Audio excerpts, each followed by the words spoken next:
It is the year 2025, and we somehow still have people that believe Kong with the Beast Glove and the axe would be able to beat King Ghidorah. No, I'm not. I'm not even kidding. We're talking about the same King Ghidorah that was folding Godzilla for a good majority of King of the Monsters. A Godzilla that was at full power, mind you, and wasn't tired and exhausted from rampaging and going through apex bases after barely getting any sleep in Dominion. We're talking about the same Kong, right? That got messed up by Shimo's ice blast when she was casually doing that.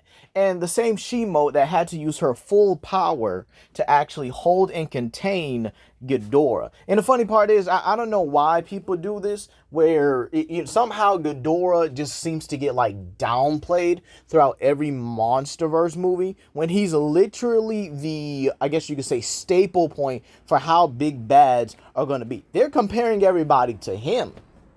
MechaGodzilla doesn't even compare to Ghidorah, but yet somehow we still have people that believe that MechaGodzilla can 1v1 Ghidorah and win. Like, what, did we forget what this guy can do? But let's also talk about this, right? The fact that, Kong with the Beast Glove was able to somehow temporarily TKO Godzilla. You could say he was holding back and stuff like that. You could also say Godzilla had, racist intent and stuff like that, because, he hated Kong. But again, the same results still happen.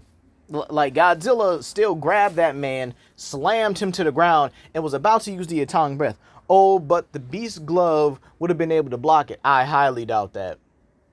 I really do. I highly doubt the Beast Glove would have been able to block it, considering the fact that, Godzilla would have punched through that sucker, or probably just killed Kong. But again, Kong does have some good feats. I'm not, disparaging Kong. He's fought against Titan like Abaddon, who might be above Tiamat, depending on how you look at it. And this is like a semi-evolved Tiamat, because again, she's not in the same body format as her, her new Empire self. That's what I'm trying to say here. She's not in the same format as her new Empire body, but again, she still has like some of that semi-evolved energy. So this is likely Tiamat after she killed that starfish monster, who may or may not be Abaddon.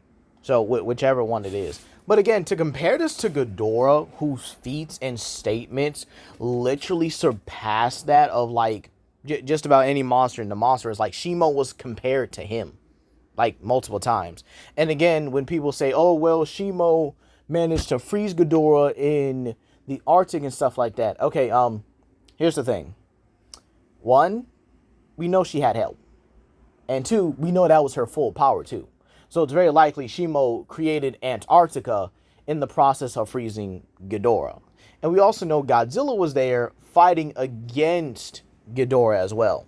So the funny thing about this is, we know that Godzilla and Shimo likely both fought Ghidorah, and Godzilla likely managed to keep him pinned or possibly knocked him into like a water source, and then Shimo just straight up like pulled an Death and just nuked the entire area, or a Todoroki, I should say, right? Or maybe both, because they both nuked the area with ice, so whatever.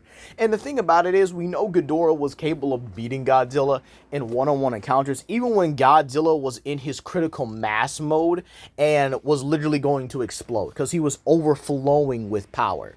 And the funny part is, he also beat him in a much more weakened state. Now, if the fight continued at that point, yeah, Ghidorah would have lost. But again, this is because he's weakened and had just woken up. Like, you're groggy, you're tired, and you're sluggish when you wake up. You ain't moving like, you're supposed to. And keep in mind, he's been frozen for like thousands upon millions of years and stuff like that. So him being able to get up, still contend with Godzilla, and then still be able to fight him and get the upper hand, and even send him back into the water.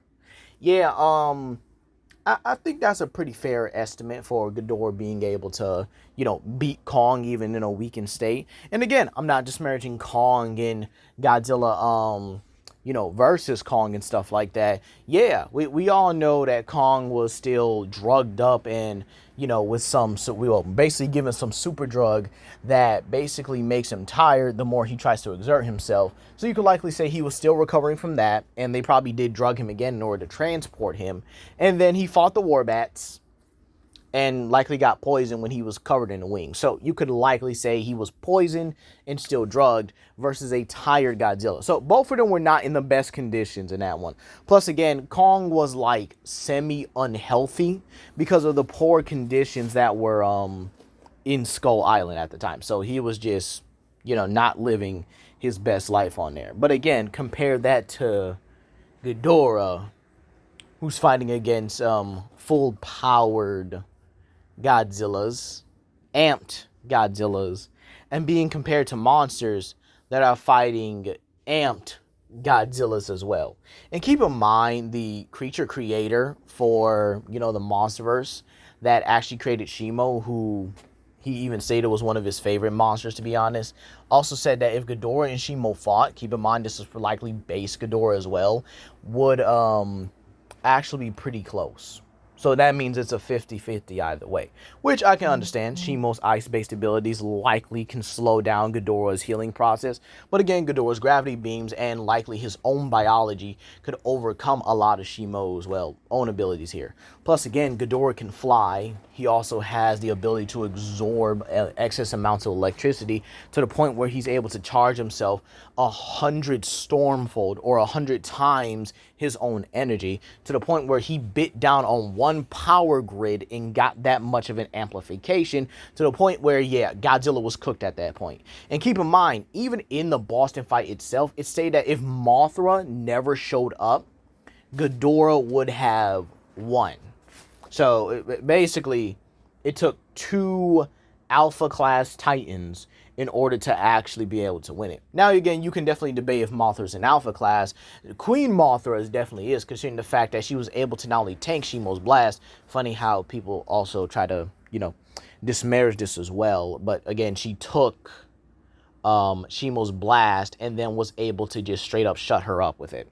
So, funny enough, right? Mothra, Queen Mothra, outperforms Kong, even being able to smack Godzilla Evolve off of him as well. So again, she is excessively powerful. So let's not even get, let's not get that twisted, right?